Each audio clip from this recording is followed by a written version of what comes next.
This video was collected from social media. It is not verified in my personal knowledge. আচ্ছা, এখানে উত্তর দুর্গাপুর গ্রাম পঞ্চায়েতে আজকে দুয়ারে সরকার হচ্ছে। হ্যাঁ, দুয়ারে সরকারের মেগা ক্যাম্প।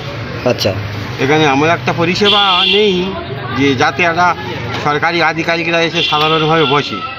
এই রোদ্দুরের মধ্যে বসতে হচ্ছে, সেই সকাল থেকে এখনো পর্যন্ত একটুখানি জল নেই। হ্যাঁ, আমাদের টিফিনও দেয়নি। আর টিফিন তো দূরের কথা, ওরা সরকারি কর্মচারীগুলো সব পার্সোনাল টিফিন খেয়ে চলে গেল।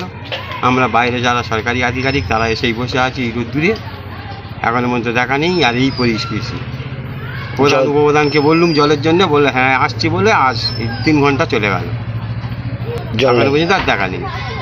আচ্ছা, দপ্তরগুলো আলাদা নেই, ভূমি দপ্তর তো দেখতেই পাচ্ছি না। এমন এমন দপ্তর এসছে তাদের বসার জায়গা নেই, একটা টেবিলে 3-4 জন করে বসছে। এই হচ্ছে পরিবেশ। যখন আধিকারিকরা এলো, উপরে ভিডিও এলো, পাড়ায় থেকে লোক জোগাড় করে তাদের ছবি তুলে পাঠিয়ে দিল, আধিকারিকগুলো সব তুলে দাঁড় করালো। আপনার নাম? আমার নাম সনাতন মণ্ডল, ওই ফুড দপ্তর থেকে এসেছি।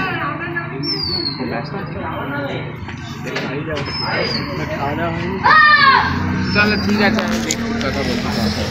গুড।